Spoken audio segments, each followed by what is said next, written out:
सरकार तो 2-4 मौके पर हिंदी बोलकर हिंदी की चैंपियन हो गई, मगर अपनी भाषा में प्रतिभा का परिचय देने की मांग करने वाले इन छात्रों को हिंदी मीडियम यानी दोयम दर्जे का ब्रांडेड कर दिया गया। इन छात्रों की मांग को लेकर कई पक्ष हो सकते हैं और हो सकता है कि इनकी मांग तकनीकी आधार पर गलत भी हो, लेकिन जिस तरह से इनकी पिटाई होती रही और समाज, सरकार और विपक्ष का बड़ा हिस्सा चुप रहा, वो बताता है कि हम भाषाई छात्रों के प्रति कितना संवेदनशील हैं। सीसेट विरोधी आंदोलन में शरीक ये जतिन है, जो मानते हैं कि इससे सिर्फ अंग्रेजी और टेक्निकल छात्रों को लाभ हो रहा है। अंकित जो है वो सीसेट के पक्ष में है, कहते हैं कि विदेश सेवा में बिना अंग्रेजी पर के दुनिया के मंच पर कैसे बात रखेंगे। वैसे यह भाषा की जांच करने वाला इम्तिहान नहीं, एप्टीट्यूड टेस्ट है। फेसबुक पर किसी ने लिख दिया कि इस लिहाज से प्रधानमंत्री के लिए भी अंग्रेजी अनिवार्य हो जाए। बीबीसी की साइट पर एक दलील यह मिली कि ऐसा क्यों ना हो कि अंग्रेजी माध्यम में परीक्षा देने वाले छात्र भी 10% सवालों के जवाब किसी भी क्षेत्रीय भाषा में दे दे जहां से वो आते हैं। वैसे तथ्य यह है कि आईएएस बनने के बाद जिस राज्य में तैनाती होती है वहां की भाषा सीखनी पड़ती है। इस दलील से अंग्रेजी भी बाद में सीखी या सिखाई जा सकती है। हमें दलील और बदकुच्चन में फर्क समझना होगा। इस मामले में टाइम्स ऑफ इंडिया में आईएएस अफसर श्रीवत्स कृष्णा का लेख और द हिंदू में अनीता जोशुआ की रिपोर्ट को भी चर्चा के संदर्भ में लाना चाहता हूं। श्रीवत्स ने लिखा है कि क्या कोई आईआईटी, आईएम या जीमेट परीक्षाओं के लिए ऐसी मांग करने का साहस करेगा? अखिल भारतीय परीक्षा के लिए सभी विषयों के लिए एक कॉमन प्लेटफॉर्म बनाना होता है। भारत और उसकी संस्थाएं ग्लोबल हो रही हैं। सीसेट रटंत विद्या की जगह विश्लेषण करने की क्षमता, तर्क बुद्धि पर जोर देता है और बेसिक अंग्रेजी की जांच करता है। अगर कोई 10वीं या कक्षा का गणित या अंग्रेजी का पर्चा हल नहीं कर सकता तो आईएएस नहीं बनना चाहिए। हिंदी के खिलाफ जिस साजिश की बात हो रही है वो हर इम्तिहान पर लागू हो सकती है, यह भी तो हो सकता है। खैर, हिंदू में अनीता जोशुआ ने दूसरे तर्कों को सामने रखा है। इसका जिक्र इसलिए कर रहा हूं ताकि आंदोलनकारी छात्रों के समानांतर और भी दलीलें आ सके। अनीता का विश्लेषण बताता है कि 2010 के इम्तिहान में ग्रामीण पृष्ठभूमि के 29.3% उम्मीदवार चुने गए थे, जो 2011 में घटकर 27.13 हो गया। मगर यह कहना सही नहीं है कि सीसेट के कारण ही हुआ है। पुराना फॉर्मेट में भी ग्रामीण उम्मीदवारों में गिरावट शुरू हो चुकी थी, लिहाजा इसके कारण कहीं और भी हो सकते हैं, सीसेट में ही नहीं। 2011 में मेंस में प्रमुख परीक्षा में हिंदी में निबंध का चुनाव करने वाले छात्रों की संख्या थी 1682, जबकि 2012 में 1956 हो गई, बढ़ गई। कन्नड़, तमिल, तेलुगु में भी यही देखा गया है।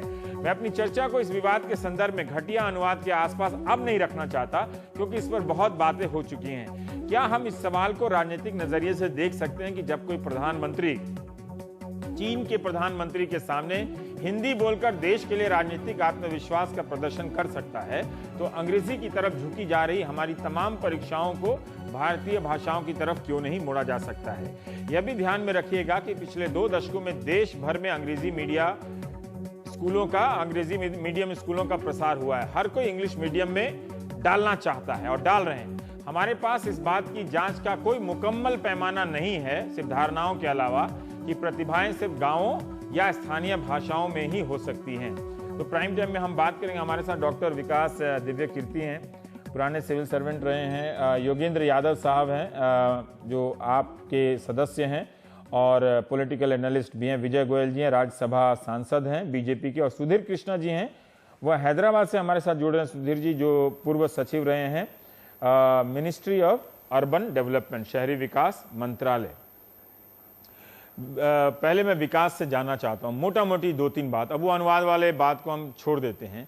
ये अरविंद वर्मा कमेटी की रिपोर्ट पर हम अचानक से इतने उत्साहित और आशान्वित क्यों हो गए हैं? क्या उसमें सीसेट को खत्म करने की बात है? क्या उसमें अंग्रेजी का जो प्रावधान है उसको समाप्त करने की बात है? क्या है इसका मैंडेट, जरा संक्षेप में बता दीजिए। दरअसल ये एक गप ज्यादा है, वास्तविकता कम है। वास्तविकता क्या है मैं बताता हूँ आपको संक्षेप में। एकदम संक्षेप में। दीननाथ बत्रा वर्सेस भारत संघ का मामला था। ये शिक्षा बचाओ आंदोलन वाले। 31 मई 2013 को उसका जजमेंट आया। उनका केस इसी बात पर था कि सीसेट में जो 9 सवाल आते हैं प्योर इंग्लिश में, वो नहीं आने चाहिए। दिल्ली हाई कोर्ट ने 31 पैरा का जजमेंट दिया। 29वें में कहा कि यूपीएससी के तर्क गलत हैं। 30वें में कहा कि हम इंटरवीन नहीं करेंगे। 31वें में लास्ट में कहा इसके बाद भी यूपीएससी को चाहिए कि 3 महीने में कमेटी बिठाए जो 6 महीने में रिपोर्ट देगी, 3 महीने के बाद 6 महीने में, और उसके तहत विचार किया जाए कि ये 9 क्वेश्चन सही हैं या गलत है। कमेटी उसके लिए बैठी। ठीक 9 महीने बाद बैठी, लेट बैठी, उसके लिए बैठी। इस कमेटी को सिर्फ ये बताना था कि इंग्लिश के 9 क्वेश्चंस होने चाहिए या नहीं होने चाहिए, तो इस सीसेट कमेटी होना से चाहिए या नहीं होना चाहिए, नहीं सीसेट से कोई मतलब नहीं। जबकि आपकी मांग है कि सीसेट नहीं होना चाहिए, है ना? सीसेट में बहुत सारी समस्याएं हैं। हमारी मांग तो ये है कि प्रीलिम्स, मेंस, इंटरव्यू तीनों में इतना भेदभाव है, वो नहीं होना चाहिए। ठीक है, तीनों में भेदभाव है। ठीक है, लेकिन एक मांग ये है कि सीसेट हटना चाहिए क्योंकि वो भेदभाव करता है। ठीक है। बहुत सारी ऐसी दलीलें आई हैं जिसमें ये कहा जा रहा है कि ये भेदभाव की बात सही नहीं है, इसको सिर्फ अगर आप हिंदी की नज़र से देखेंगे तो हो सकता है कि लगे, लेकिन तमाम ऐसे 20-22 विषय हैं जो कैटेगरी बनाई जाती है यूपीएससी की, पीएचडी से लेकर बीए ऑनर्स तक, उन सब के कैटेगरी से देखें तो किसी में 18% है, किसी डॉक्टर 18% सबसे ज़्यादा बनते हैं, है ना? किसी एक साल का मैं पढ़ रहा हूँ, कहीं 5% बनते हैं, कोई 4% बनते हैं, कहीं 13% LLM वाले बनते हैं। तो आप हिंदी या सोशल साइंस या इस तरह से लेके ये दलील देना शायद ठीक नहीं होगा। नहीं, तर्क आपके पास जितने भी हैं, हाँ। आप लाइए, मैं एक एक को खारिज करने को तैयार हूँ। इसी का जवाब दीजिए ताकि मैं बाकी लोगों पे जाऊँ। अभी पहली बात तो ये बात केवल हिंदी की है नहीं, सारी भारतीय भाषाओं की है। कैसे है सारी भारतीय, जैसे गुजराती का कैसे? तमिल की तरफ से आंदोलन शुरू हो गया है, फेसबुक के फोटोज हैं उसकी। कन्नड़ में आंदोलन है। आज सरकार से 5 लोग मिलने गए, उनमें से 2 मराठी के थे, एक कन्नड़ का था, एक उड़िया का था। तमिल लोग मूवमेंट कर रहे हैं, उनकी फोटो फेसबुक पे चल रही है, सबका मूवमेंट है। अच्छा, और इसलिए ये कहना कि हिंदी वर्सेस इंग्लिश, नहीं, मूवमेंट की बात नहीं। आप मुझे बताइए, एक संक्षेप में बता, अगर आप बताने की स्थिति में है कि गुजराती के छात्रों के साथ कैसे अन्याय हो रहा है या तमिल के छात्रों के साथ नंबर इस नीति से नंबर 1, हाँ, प्रीलिम्स में सीसेट में 8 क्वेश्चन या 9 क्वेश्चन सिर्फ इंग्लिश में आते हैं। हाँ, आईएएस बनने के लिए इंग्लिश और भारतीय भाषा दोनों चाहिए। हाँ, आईएएस बन के आप जिस भी स्टेट में काम करेंगे, इस समय भारत के लगभग हर स्टेट में वहां की लैंग्वेज में काम चल रहा है पूरा का पूरा। तमिलनाडु का व्यक्ति यूपी आएगा तो हिंदी में ही काम करेगा, इंग्लिश में भी नहीं, हिंदी में काम करना पड़ेगा। अगर आपको लगता है कि अंग्रेजी चाहिए तो भारतीय भाषा भी चाहिए। और इन दोनों का एग्जाम 1979 से मेंस में हो रहा है, लगातार हो रहा है। इंग्लिश से किसको विरोध है? जितने लोग आईएएस बनते हैं किसी मीडियम से भी, वो इंग्लिश का 300 नंबर का एग्जाम देते हैं और उस इंग्लिश के पेपर में कॉम्प्रिहेंशन भी होता है। तो इसे इंग्लिश से विरोध नहीं है, इंग्लिश से नहीं है, इंग्लिश तो दे रहे हैं सब लोग। ठीक है। अगर आपको लगता है प्रीलिम्स में चेक करने तो इंग्लिश के साथ, ये धारणा बन गई कि आप अंग्रेजी नहीं चाहते हैं, सरासर झूठ है, सरासर झूठ है। चलिए, अगर आपको प्रीलिम्स में लगता है कि भाषा चेक करनी है, हालांकि एप्टीट्यूड और भाषा में संबंध समझ में नहीं आता है, अगर है तो आप इंग्लिश के साथ 10 क्वेश्चन केवल भारतीय भाषा में रख दीजिए, बराबर कर दीजिए। ट्रांसलेशन आप 30-35 सवाल इंग्लिश से हिंदी में करते हैं, इसको उल्टा करके देखिए ना एक बार। मैं एक वाक्य बोलता हूं, आप जरा बताइए। नहीं, उसका हो गया, वो स्टील प्लांट वाला हो गया। उल्टा कर रहा हूं, उल्टा। हिंदी का पैसेज है, इंग्लिश में ट्रांसलेट करते हैं और सवाल पूछ के देखते हैं। मैं इंग्लिश में वाक्य बोलता हूं, बताइए इसका मतलब क्या है? मुझे यूपीएससी से वैसे भी एक वाक्य, because he eats so much Chinese, that is ज्यादा चाइनीज खाता है, that is why he has flowered. क्या मतलब हुआ इसका? हाँ, ठीक है, फिर आगे। क्योंकि वह बहुत चीनी खाता है, इसलिए फूल गया है। अगर इसका अनुवाद ये कर दे, कौन जवाब देगा इसमें? तो इतने बड़े मुद्दे को हंसी मजाक में टाल देना, उन बच्चों की जिंदगी खत्म हो गई 2011, 12, 13 में लास्ट अटेम्प्ट जिनका था। ट्रांसलेशन गलत हुआ, क्वेश्चन गलत हुए, बाहर निकल गए, कोई रिलीफ नहीं, कंपनसेशन नहीं, क्यों? तो ये तो मुझे आप अब बाकी और मेहमानों के पास जाना है, ठोस बता दें कि आप क्या चाहते हैं। सीसेट में जो सवाल पूछे जा रहे हैं वो बदलाव। नंबर 1, सीसेट में सिर्फ इंग्लिश के क्वेश्चन हटने चाहिए। हाँ। नंबर 2, कॉम्प्रिहेंशन या तो रिवर्स हो या पूरी तरह से हटे। हाँ। नंबर 3, मैथ्स और रीजनिंग के सवाल सही अनुपात में हो, किसी तकनीकी पृष्ठभूमि को विशेष फायदा न मिले, रहे अनुपात ठीक हो। नंबर 4, मेंस की आंसर शीट्स केवल इंग्लिश में होती है। ये कहा जा रहा है कि आप लोग दुनिया के पहले परीक्षार्थी जो तय कर रहे हैं कि इम्तिहान कैसे लिया, तय नहीं कर रहे, मांग कर रहे हैं। ऐसी मांग हर जगह होती है, केवल मांग कर रहे हैं। कोई आईआईटी वाला, आईएम वाला नहीं, ऐसा आईआईटी में कुछ साल पहले हिंदी मीडियम की बात हुई थी, मांग हुई थी, इसमें क्या दिक्कत? मांग हुई थी। आईआईटी का ट्रेंड चेंज हुआ 4 साल पहले, हुआ ये चेंज, उसमें क्या समस्या है? चौथी बात, मुख्य परीक्षा में मॉडल आंसर केवल इंग्लिश में क्यों बनते हैं, जबकि लिखते सब भाषाओं में लोग हैं? 5वीं बात, इंटरव्यू में इस बात से तो मैं सहमत हूं आपकी बात से कि जो कॉपी चेक किया जाता है उसके लिए मॉडल आंसर सभी भाषाओं में बनने चाहिए। आपको सबसे सहमत होना पड़ेगा, आप आर्गुमेंट कीजिए मेरे साथ। ठीक है। नंबर 5, इंटरव्यू में सारी भाषाओं के एवरेज स्कोर निकलवा के देख लीजिए, कम से कम 25 नंबर का अंतर आएगा इंग्लिश और बाकी भाषाओं में। क्यों है? हर चीज पे कमेटी बिठाते हैं, इस पे कमेटी क्यों नहीं बिठाई? ठीक है, ठीक है। एक मोटा मोटी अंतर विजय गोयल साहब इन्होंने बता दिया है। आप कई दिनों से कह रहे हैं, आज आपकी पार्टी में भी पार्टी के दफ्तर पे राम माधव और कई नेताओं ने छात्रों से और जितेंद्र सिंह से मुलाकात की है।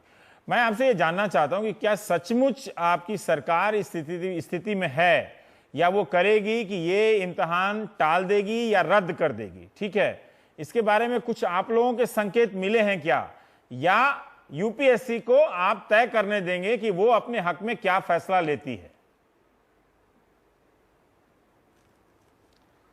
देखिए रविश, पहली बात यह है कि कुछ चीजों के उत्तर तो मैं सीधे नहीं दे पाऊंगा क्योंकि अभी सरकार को उस पर फैसला लेना बाकी है जी।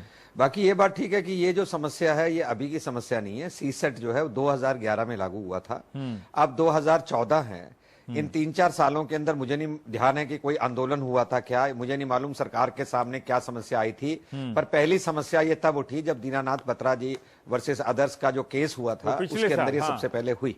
और वो फिर पिछले साल थी, वो फिर उसमें जो कमेटी बनाने की बात की थी वो पिछली सरकार ने कमेटी बनाने में भी देरी करी और कमेटी की रिपोर्ट भी आई और एक्सटेंशन के बाद भी वो रिपोर्ट नहीं हो पाई थी।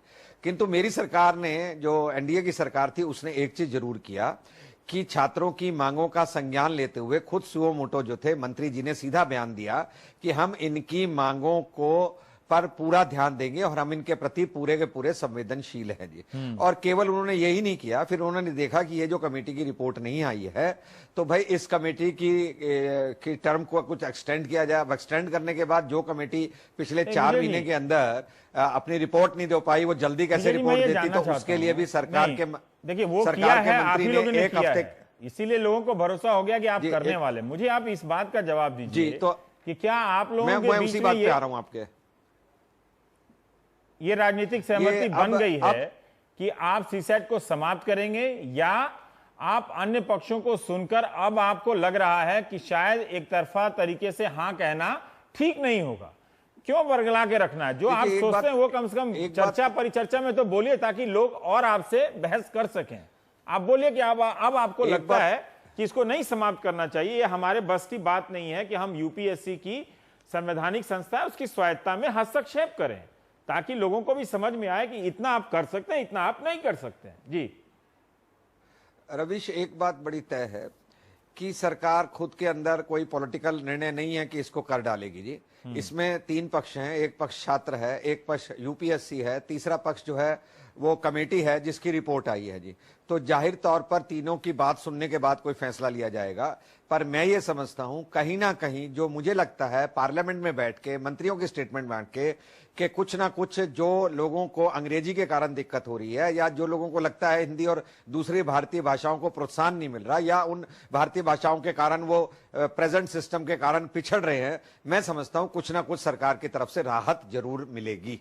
ये कुछ ना कुछ राहत से आप क्या संतुष्ट हैं? ये एकदम गोलमटोल बात है। इनके मंत्री जी तो इतनी गोलमटोल बात करते हैं। अगर आप चाहे तो मैं कुछ तथ्य देता हूँ। 15 जुलाई को उन्होंने कहा कि एग्जाम पोस्टपोन किया जाएगा। कह दिया था उन्होंने, मतलब यूपीएससी से निवेदन किया। गलत है, गलत है। तब स्वायत्तता का क्या हुआ था? सुप्रीम कोर्ट के सिलेक्शंस के प्रोसीजर को चेंज कर रहे हैं, उसकी स्वायत्तता का क्या मतलब हुआ? फिर 16 जुलाई को वो कह रहे हैं कि हम भाषा के आधार पर भेदभाव सहन नहीं करेंगे। 24 जुलाई को अतारांकित प्रश्न संख्या 1760 राज्यसभा, डॉक्टर प्रदीप बालमोचू का प्रश्न था, क्या यूपीएससी भाषाई भेदभाव करती है? उसका उत्तर क्या देने? नहीं करती है। 25 जुलाई को, 24 जुलाई को यह जवाब दिया।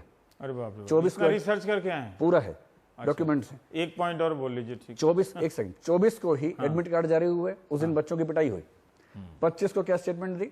भाषाई भेदभाव नहीं होगा, कमेटी बैठ गई, 7 दिन का टाइम दीजिए। 7 दिन हो गए। आज क्या कह दिया? टाइम लिमिट तय नहीं कर सकते हैं। इतना गोलमटोल स्टैंड है। और उसके बाद अब जो बात छन के आ रही है वो ये कि हम कुछ और करने वाले हैं। और आज एक बात और बोले हैं कि बीच में 3 छुट्टियां आ गई, ईद की छुट्टी आ गई। ईद की छुट्टी पे मंत्री जी काम नहीं करेंगे, पर ईद के दिन हजारों बच्चों को लाठी से पिटवा दिया। ईद के दिन? ईद के दिन पुलिस काम करेगी, बच्चे पिटेंगे, पर हम काम नहीं करेंगे। इसका जवाब क्या देंगे? छोड़ दीजिए फिर तो। इतना सारा साल बेसिक क्वेश्चन में मुझे प्रॉब्लम हो जाता है। वैसे भी आज विजय जी आज आपने जो बयान दिया वो ठीक बयान नहीं था। अच्छा कि आपने समझा दिया। तो आपको देख के लोग टीवी पर सोच रहे होंगे कि एंकर जो है वो बिहार वाले मुद्दे पर पूछेगा, पर कोई बात नहीं। योगेंद्र जी, हम ये जानना चाहते हैं। नहीं, एंकर किसी भी मुद्दे पूछे, ये एंकर तो वैसे भी स्वतंत्र है बोलने के लिए।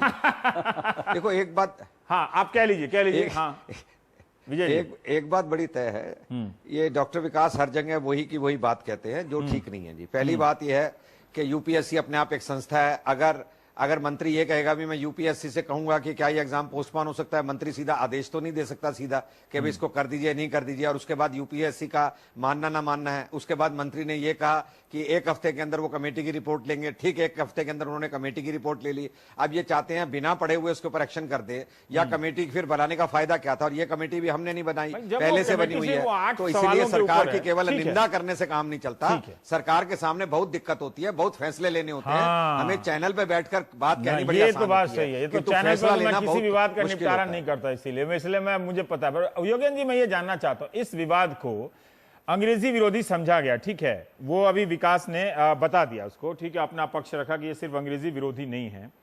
एक कोई बड़ा सवाल ऐसा उभर कर आ रहा है जिसे हम ये सीसेट पेपर समाप्त करने या ना करने के विवाद में फंसकर उसे हम नजरअंदाज कर रहे हैं। बाकायदा रवीश भाई, मुझे लगता है इस आंदोलन ने और आज आपके प्रोग्राम ने जो बड़ा सवाल उठाया है उसकी बजाय हम कुछ छोटी चीज़ों में उलझते जा रहे हैं। मुझे अच्छा लगा कि हमारे साथी विकास जी ने स्पष्ट किया कि ये मामला हिंदी बनाम अन्य भारतीय भाषाओं का नहीं है।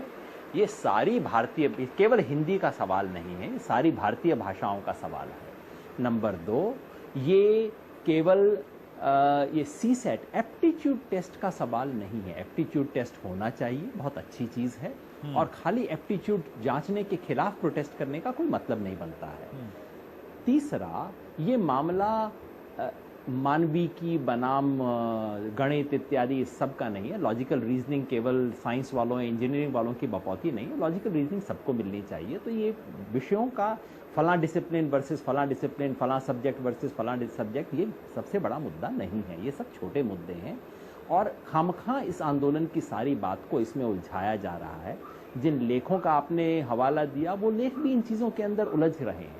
मैं समझता हूँ ये आंदोलन एक बहुत बड़ा और बुनियादी सवाल उठा रहा है, वो है इस देश में भाषाई भेदभाव का। मैंने इसके लिए अंग्रेजी का तो शब्द ढूंढ सकता हूँ, आप मुझे मदद कीजिए हिंदी में इसके लिए अच्छा शब्द ढूंढने की।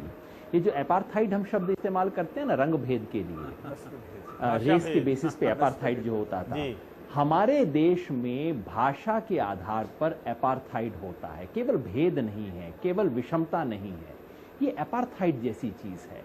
इस देश में अनौपचारिक अघोषित लिंग्विस्टिक एपार्थाइड है। आप बिल्कुल बुनियादी चीज देखिए, इस देश के कम से कम 80% बच्चे किसी न किसी भारतीय भाषा के अंदर हायर एजुकेशन लेते हैं। कॉलेज यूनिवर्सिटी के अंदर 80% लोग किसी न किसी भारतीय भाषा के माध्यम से पढ़ते हैं। और जब इस देश के शासक चुनने का मौका आता है यूपीएससी में, मैं अभी आंकड़े देख रहा था, 80% वो होते हैं जो कि अंग्रेजी माध्यम से आते हैं। अब आप बताइए ये कैसा देश है? ये बिल्कुल दक्षिण अफ्रीका वाली स्थिति है यहाँ। तो इस बड़े सवाल को इस आंदोलन ने उठाया है और मैं चाहता हूँ कि हम इस बड़े सवाल पे फोकस करें।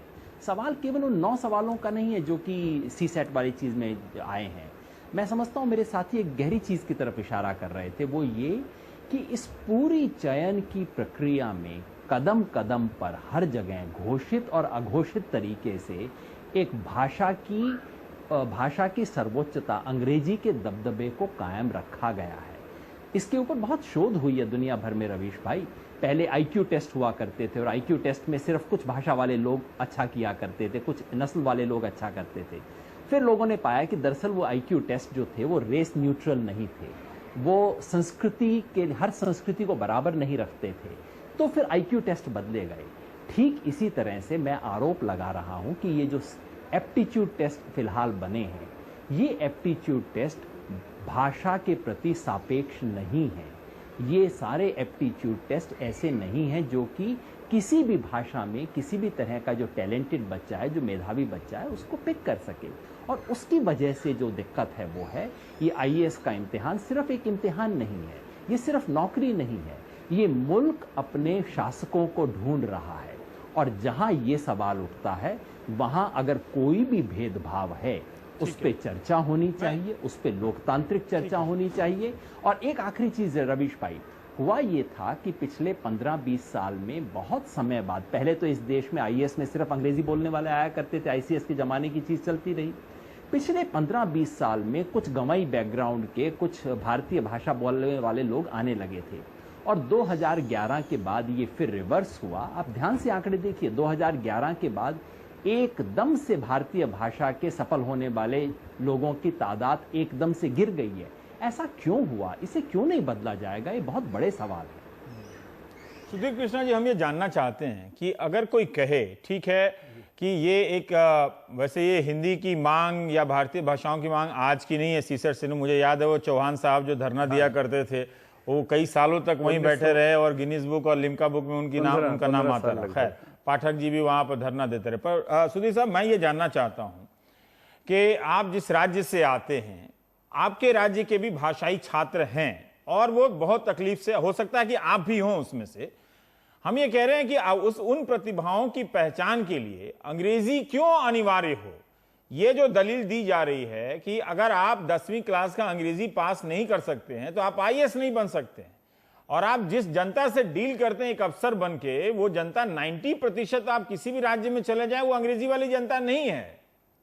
वो या तो हिंदी वाली है, या बांग्ला वाली है, या गुजराती है, या तमिल वाली जनता है।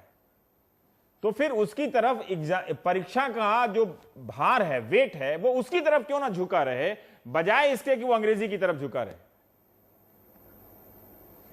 देखिए, मेरा इसमें ये कहना है कि एप्टीट्यूड टेस्ट होना बहुत आवश्यक है। एप्टीट्यूड टेस्ट 2011 से जो हुए हैं वो अलग कमेटी की 2001 की रिपोर्ट के बाद से जारी ठीक है। और अलग कमेटी ने जो किसी ने विरोध नहीं किया, वो आज भी बहुत, योगेंद्र जी ने भी कहा है और विकास ने भी कहा है सर कि हमें एप्टीट्यूड टेस्ट चाहिए, एप्टीट्यूड है ना, ये क्लियर है जी, एप्टीट्यूड चाहिए। ये तो एक बात जरूरी है। दूसरा ये कि एप्टीट्यूड टेस्ट का मेजरमेंट जो है वो हर एक प्रांतीय भाषाओं में होना चाहिए। केवल इंग्लिश और हिंदी 2 भाषा में करना उचित नहीं है, सभी भाषाओं में करना चाहिए। नंबर 3, एप्टीट्यूड टेस्ट से अंग्रेजी का जो क्वेश्चन है, 9 क्वेश्चन है, उनको हटा देना चाहिए। वो इसलिए कि ये एप्टीट्यूड का टेस्ट है और कॉम्प्रिहेंशन की बात जहां तक है वो रीजनल लैंग्वेज में भी उसके थ्रू कॉम्प्रिहेंशन टेस्ट हो सकता है। चौथा ये कि मेंस एग्जामिनेशन में अंग्रेजी और हिंदी के क्वालिफाइंग पेपर हैं, जिसके द्वारा जो कैंडिडेट हैं उनको राष्ट्रीय भाषा हिंदी और अंग्रेजी जो कि प्रशासनिक भाषा सामान्य रूप से हो गई है, उस सब का कॉम्प्रिहेंशन उनको मेंस में क्वालिफाइंग पेपर के थ्रू उसको पास कर लेते हैं। तो इसलिए ये सीसेट में इसकी आवश्यकता नहीं रह गई है। और ये भी मैं कहूँगा, आपने शुरू में ही कह दिया था कि ट्रांसलेशन के बारे में आप बहुत नहीं कहना चाहते। बस मैं एक बात ये कहूँगा कि ट्रांसलेशन बहुत ध्यान से करना पड़ेगा। मेरा ये भी सुझाव है था कि इस पर चर्चा हो गई थी। पर सुधीर जी, मैं ये जानना चाहता हूँ कि आपने पूरी जिंदगी इस सेवा में काट ली है, उसके बाद आप ये कह रहे हैं कि जो 8-9 जो सवाल हैं अंग्रेजी के हटा देने चाहिए, तो इसके पीछे जरूर आपके अपने कारण रहे होंगे जो इन छात्रों से अलग रहे। हम ये जानना चाहते हैं क्यों आप इस तर्क पर पहुंचे, आप क्यों इस तर्क पे। एक मिनट सर, एक सुधीर जी मेरे सवाल को सुन लीजिए। सुधीर जी, सॉरी, मैं कह रहा था कि आप क्यों इस तर्क पे पहुंचे कि अंग्रेजी के सवालों को हटा देना चाहिए, और आप क्यों इस तर्क पर पहुंचे कि हिंदी ही नहीं अंग्रेजी के साथ साथ तमाम भारतीय भाषाओं में पर्चे दिए जाने चाहिए विद्यार्थियों को हल करने के लिए। अगर एप्टीट्यूड का टेस्ट लेना है तो मराठी में लो, गुजराती में लो, तमिल में लो, तेलुगु में लो। ये क्या आप अपने अनुभव के आधार पर कह रहे हैं या किसी अन्य कारणों के? हम थोड़ा सा जानना चाहते हैं, शायद आपका तजुर्बे से कुछ और जवाब निकल पाए सर। जी, क्योंकि जो एप्टीट्यूड है उसका टेस्ट लेना जिस भाषा में कैंडिडेट सबसे अच्छे ढंग से अपने एप्टीट्यूड का परिचय दे सकेगा, परीक्षा दे सकेगा, उसमें करना चाहिए। और ये कोई उसके ज्ञान का टेस्ट नहीं है, ये एप्टीट्यूड का टेस्ट है। जो उसके मौलिक एप्टीट्यूड है वो जिस भाषा में अभिव्यक्ति अच्छी कर सकेगा उस भाषा में लेना चाहिए। और जैसे मैंने पहले कहा कि अंग्रेजी हटाने की बात मैंने इसलिए सजेस्ट करी है क्योंकि मेंस में ऑलरेडी क्वालिफाइंग पेपर है अंग्रेजी का, इसलिए दोबारा यहाँ पे उसको लेने की आवश्यकता अभी नहीं लग रही है, इसलिए मैंने ये बात कही। और साथ साथ मैं ये भी कहूंगा कि ये जो सीसेट है इसको एक पूरा का पूरा हटाने पर भी विचार देने की आवश्यकता है। क्यों? वो इसलिए कि जितने एक डजन एग्जामिनेशंस हैं जिसके लिए अलग अलग किताबें ये बेचारे बच्चे पढ़ते हैं, मोटी मोटी किताबें, अगर उनको 12 जगह के एग्जाम देने, सबके एप्टीट्यूड टेस्ट का अलग नमूना है। तो जैसे कि अमेरिका में है जीमैट एग्जामिनेशन है जो कि तरह तरह के जगह पे काम आता है, उसी तरह से अगर हम यहाँ पर भी हम जनरल एप्टीट्यूड टेस्ट कर दें जो कि इंडिपेंडेंट बॉडी कोई कर ले और उसका रिजल्ट जो है वो अपने आप न केवल यूपीएससी में बल्कि जगह जगह पर उसको यूज कर लें। तो ये बच्चों की ये बिला वजह की जो है एग्जामिनेशन, एक नौकरी के लिए मोटी मोटी किताबें पढ़ना अनावश्यक है। एप्टीट्यूड के बारे में, सब्जेक्ट के बारे में पढ़ना ठीक है, लेकिन एप्टीट्यूड के बारे में वो अलग अलग किताबें पढ़ना अनावश्यक है पूरा, इसको हटा भी देना चाहिए। ठीक है। और एक गैट शुरू कर सकते हैं जो कि जीमेट की जगह हो जाए। ठीक है, मैं चाह रहा था थोड़ा आराम से आप क्यों। और मेरा एक बात मैं और कहना चाहूंगा, सभी से मेरा एक सुझाव एक ये है कि यूपी जो संविधान में जो प्रोसीजर है उसके मैं ध्यान दिलाना चाहूंगा कि आर्टिकल 312 में अखिल भारतीय सेवाओं का उल्लेख है और ये भी कहा गया है कि पार्लियामेंट जो है वो कानून बनाएगी कि अखिल भारतीय सेवाओं में किस तरह से एंट्री की जाएगी और किस तरह से उनकी सेवाओं की शर्तें होंगी। तो ऑल इंडिया सर्विस एक्ट बना 1951 में। उस एक्ट में 2 लाइन का उसमें पढ़ना चाहूंगा। सेक्शन 3(1) में लिखा है, सेंट्रल गवर्नमेंट में after consultation with the governments of the states concern including the state of J&K and by notification in the official gazette make rules for regulation of recruitment and the condition of service of persons appointed to an all India service। तो मेरा ये कहना है कि ये जो rule बनाने का रिक्रूटमेंट का प्रोसीजर है ये भारत सरकार को बनाना है, यूपीएससी को नहीं बनाना है। ये धीरे धीरे करके भारत सरकार ने यूपीएससी को हैंडओवर कर दिया है। ये कानून के और संविधान के अलाइनमेंट नहीं है। तो मेरा ये उसमें कई बातें हैं। देखिए, हम लोग इसको सुपरफिशियल में आके सीसेट में उलझ गए हैं, क्योंकि इसका फंडामेंटल ये है कि अखिल भारतीय सेवाएं और केंद्रीय सेवाएं अलग अलग हैं, लेकिन एग्जामिनेशन कॉमन कर दिया। जो भारत सरकार अखिल भारतीय सेवाएं जो हैं उसका डेफिनेशन ये है कि वो भारत सरकार और राज्यों को साथ साथ उपलब्ध होती हैं। जो तीनों अखिल भारतीय सेवाएं हैं, आईएएस, आईपीएस और फॉरेस्ट सर्विस, ये राज्य सरकार और भारत सरकार दोनों को समान रूप से उपलब्ध हैं और इसमें प्राइमरी कंट्रोल भारत सरकार का नहीं बल्कि राज्य सरकार का होता है। जबकि केंद्रीय सेवाओं में जैसे मान लीजिए कि ऑडिट एंड अकाउंट सर्विस है या फिर सिविल अकाउंट सर्विस है या पोस्टल सर्विस है, इसमें केंद्र सरकार का पूरा कंट्रोल है और होना भी चाहिए। लेकिन एग्जामिनेशन में दोनों को मिक्सअप करके सब कंफ्यूजन हो गया है। तो जो अखिल भारतीय सेवाएं हैं, इनका जो परीक्षा का प्रणाली है, जो भी फ्रेमवर्क है, वो भारत सरकार को इस कानून के सेक्शन 3(1) के तहत राज्य सरकारों से मशविरा करके और उसको नोटिफाई करना पड़ेगा, गजट में पब्लिश करना पड़ेगा। यूपीएससी को इससे बाहर निकलना पड़ेगा। ये भारत सरकार यूपीएससी सलाह ले सकती है आवश्यक, लेकिन वो यूपीएससी को पूरा सौंप देना जो है वो मेरे हिसाब से, मेरी रीडिंग ये है कि ऑल इंडिया सर्विस एक्ट के मुताबिक नहीं बनता है।